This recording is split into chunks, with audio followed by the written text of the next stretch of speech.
क्या शिक्षा के मंदिर में अब बच्चों की जाति देखी जाएगी? क्या एक मासूम बच्ची को सिर्फ इसलिए पढ़ाई से वंचित किया जा सकता है क्योंकि उसका परिवार कमजोर है? और सबसे बड़ा सवाल, अगर स्कूल में ही बच्चों को अपमान और डर मिले तो उनका भविष्य कौन सुरक्षित करेगा?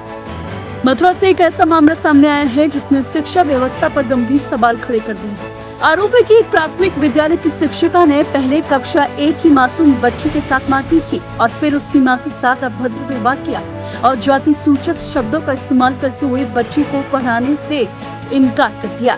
पूरा मामला मथुरा जिले के गांव गड़ाया लतीफपुर स्थित प्राथमिक विद्यालय का बताया जा रहा है। गांव गड़ाया लतीफपुर की रहने वाली प्रियंका पति उमेश ने जिलाधिकारी को एक शिकायती पत्र सौंपकर गंभीर आरोप लगाए हैं। पीड़िता का कहना है कि उनकी बेटी कक्षा 1 में पढ़ती है। 29 अप्रैल 2026 को स्कूल में बच्ची के साथ कथित रूप से मारपीट की गई। जब मां अपनी बच्ची की शिकायत लेकर स्कूल पहुंची तो उन्हें इंसाफ मिलने की बजाय अपमान का सामना करना पड़ा।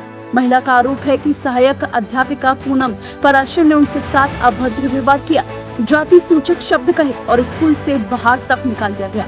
इतना ही नहीं, पुलिस बुलाने की धमकी देने का भी आरोप लगाया गया।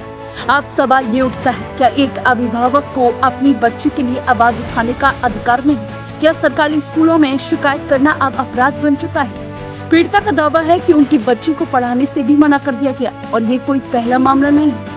महिला के अनुसार इससे पहले उनके बड़े बेटे का नाम भी विद्यालय से काट दिया गया था, जिसके बाद मजबूरी में उन्हें अपने बच्चे का दूसरे स्कूल में दाखिला करवाना पड़ा। आर्थिक स्थिति कमजोर होने के बावजूद एक माँ अपने बच्चे की पढ़ाई के लिए संघर्ष कर रही है। लेकिन सवाल ये, अगर गरीब और कमजोर परिवारों के बच्चों को स्कूल में ही भेदभाव का सामना करना पड़े तो सबको शिक्षा का दावा आखिर कितना सच है? महिला ने जिलाधिकारी से मामले की निष्पक्ष जांच और संबंधित शिक्षिका के खिलाफ सख्त कार्रवाई की मांग की। अब सबकी नजर प्रशासन पर टिकी है। क्या इस मामले में निष्पक्ष जांच होगी? क्या बच्ची और उसके परिवार को न्याय मिलेगा या फिर ये मामला भी फाइलों में दबकर रह जाएगा? फिलहाल शिकायत के आधार पर आरोप लगाए गए हैं। प्रशासनिक जांच और आधिकारिक पुष्टि का इंतजार है, लेकिन इस घटना ने एक बार फिर शिक्षा व्यवस्था, सामाजिक भेदभाव और बच्चों की सुरक्षा को लेकर कई गंभीर सवाल खड़े कर दिए हैं। प्रियंका गढ़ाए थे। क्या क्यों आई है ये की तरफ आई क्यों आई?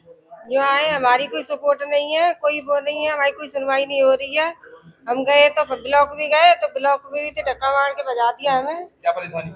ये परेशानी जो मेरी बच्ची है, मेरी बच्ची को पढ़ाने से इनकार कर दिया है। यूँ क्या, ये मेरी पहले भी बच्चा एक पढ़ चुका है, पहले बच्चे का नाम ही उसने काट दिया है। इस वजह से वो पहले ही नीची जात के कास्ट बोल के वह बजा देती है। वो अतिका पंडित है। नहीं क्या नाम है, क्या करती है? वो अतिका पूनम नाम है, टीचर है।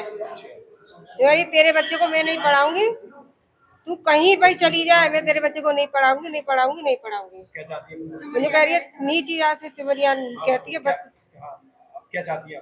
मैं ये चाह रहा हूँ, गाँव की मैडम, गाँव में नहीं है, गाँव की दमगिरी चलाती है हम पे। असमें मुझसे मारने की धमकी दे रही थी। 100 नंबर पुलिस बुला के तुझे हथकड़ी से करवा दूंगी, तेरे आदमी को पछताना पड़ेगा। सरकारी है प्राइवेट? सरकारी है,